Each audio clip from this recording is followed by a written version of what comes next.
Hey everyone, this was my first month in the Learning and Development lead role for supply to manufacture, and it was great to get out to Edgecombe and see some of the training in the manufacturing space. It certainly opened my eyes to all the systems the operators need to manage, and it gave new light to our requirement of these guys raising a really good quality notification in PMUN. Once I saw these guys build up the process map and link in all the different systems that they have to use, it certainly gave new light to our requirement of the operators raising a good quality notification in PMUN. So whilst out there, we had an opportunity to brainstorm ideas on what could be a good solution to help with all these different systems, and more importantly, getting good quality information in these systems.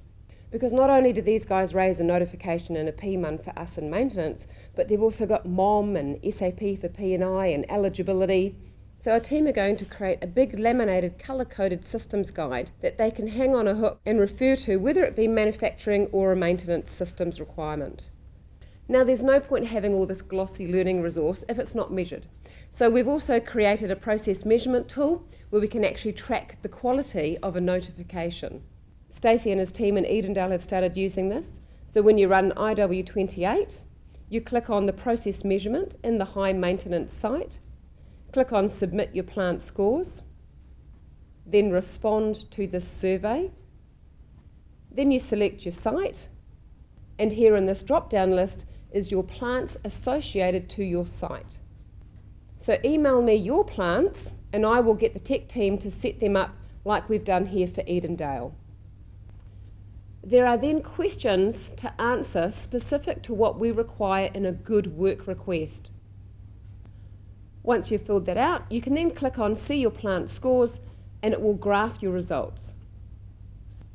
This gives us a good current state awareness, and it shows us the gaps for improvement. Process is important, yet we have so much deviation, so process compliance is critical to our value stream. As you know, we have a new regional rep team for plant maintenance, and I had a chance to catch up with Chuck Norris, who is our new national lead for engineering on the plant side. We've got a bit of a journey to undertake at the moment. We're under a bit of pressure, for sure. We see velocity coming through the business now, and we're all very hands-on across New Zealand manufacturing.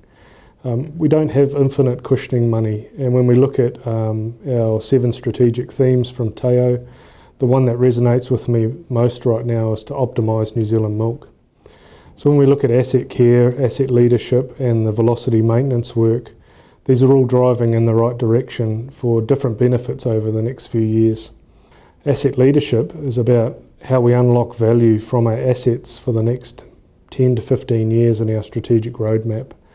We're going to need a pretty hefty strategic asset management plan to make this happen, and we need to work closely from New Zealand manufacturing with group asset management to make this a reality for us.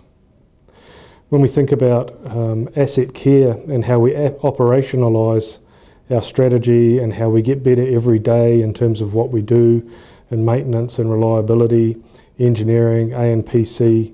We've got to make sure that what we're doing actually adds benefit to the critical assets that we've got and allows us to produce the food that we want to for our customers. However, times are tight, and now we see a transformation going on in the business, and that's about making sure that cash is king and we have the right bias to action. So like I said in the beginning, we haven't got infinite cushioning money, so these 3 streams of very clear and distinct work are about how we get forward and how we get moving forward in the near term, the medium term, and sustain our value for the longer term. So in terms of the asset leadership space, we're going to work very closely with group asset management to make sure that we have one strategic asset management plan, which might be referred to sometimes as a SAMP.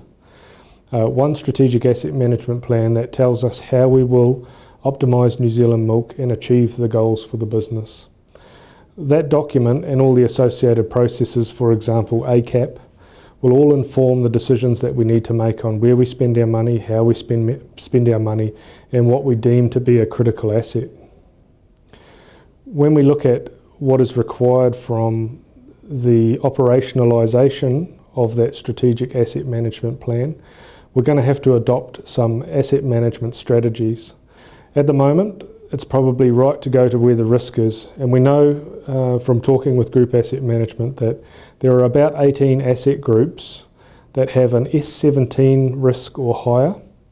And when we think about what can burn us as an organisation, we should definitely have asset management plans for those 18 asset groups. That would be a great start, because we've always got enough time and resources to do the right things first, and I believe in terms of our licence to operate and our risk to our assets, we should focus in that area. That'll mean that we can start to integrate the activity like asset care with these strategic asset management plans, and as we push forward and have different plants and different states of maturity across the country, we're all advancing our maturity in under one common cause. It's about making sure that our people, our systems and our processes are all working in harmony, and that's really driven from a fundamental base of strong leadership. That is, we know what the goals and KPIs are that we want to achieve in the business.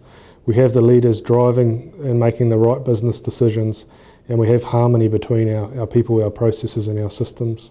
And using that lens and challenging the decisions we make every day and thinking, is this right for people, process and systems, rather than maybe just one at a time and then you burn the furniture a little bit on the others. We've got Rob Woodgates, Doug Geary, Brian Purser and Aaron Goldsberry.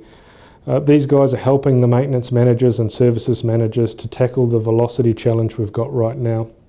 That's about roughly 10% optimisation on our current maintenance spend. That's not a significant stretch target given some of the other targets other people in the business have been given. However, it's up to us to make sure we spend our money in the right places and we're getting the best bang for buck from our dollars. So when we think about the principles behind maintenance velocity, there are some key ones that are international, irrespective of what industry you're in. They're your shutdown period, your planning and scheduling, your corrective maintenance, your tool time, your contractor usage, your materials management, your skills base, and certainly the capability that underpins all of that. And if we've got those principles well honed within our business and we're working on plans that are going to yield bottom line impact without burning the furniture, then we can certainly contribute to velocity. And that's what the 4 regional reps are currently working through in the SWATs. And these are the levers that they're trying to help the business focus on. This will allow us to make the best decision around where we spend our money, how we spend it, and who we spend it with. And that's important because our shareholders want to know that we're doing the best for them. Going forward, the value that maintenance and reliability adds to optimising New Zealand milk and achieving our strategy is the need for us to take the right risk mindset. We don't want to take irresponsible risk. That is, that we make a decision without any due diligence or divorce of any data. But we certainly don't want to be paralysed and make no decision that has become risk adverse. We want to be somewhere in the middle. That is, that we have a risk-based approach to making decisions. We're considering the right data, we're considering the cost and consequence to the business, and we're considering the likelihood and consequences and outcome of making that decision. If we're a little bit tougher and a little bit more critical about those decisions we're making, we'll go a long way. We've got a lot of room for improvement, but if we have this risk-based approach to the decisions we're making, we'll come out on top in the end. Great to hear words of leadership. Thanks, Chuck. But wait, don't go. There is more. Behind this door is the wonderful Emma Edmonds. She has been working away, pulling together the e-learning for creating an operational step and adding a component in a work order. Big thanks to the team at Te Amutu for being so patient with us filming and working through a scenario to make this e-learning relevant to Fonterra. So please check it out. Just click on the link below and the e-learning will launch.